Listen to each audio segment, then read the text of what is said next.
araw po sa inyo lahat. Ako po si Marife Kagugom, 9 years OFW dito sa Singapore.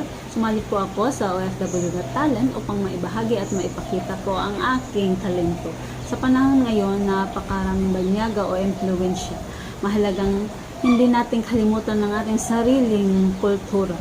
At isa sa pinakamabisang paraan upang ito ay manatili at maipagmalaki ay sa pamamagitan ng original Filipino music o OPM. Ang OPM ay hindi lamang isang tunog o aliw. Isa itong kwento sa ating pagkatao na may awit tungkol sa pag-ibig, sakripisyo, sa pamilya at sabay.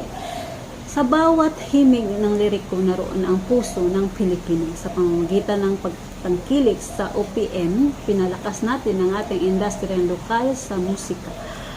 Binigyan natin ng suporta ang mga musikero at alaga ng sining sa ating bansa at ipinapakita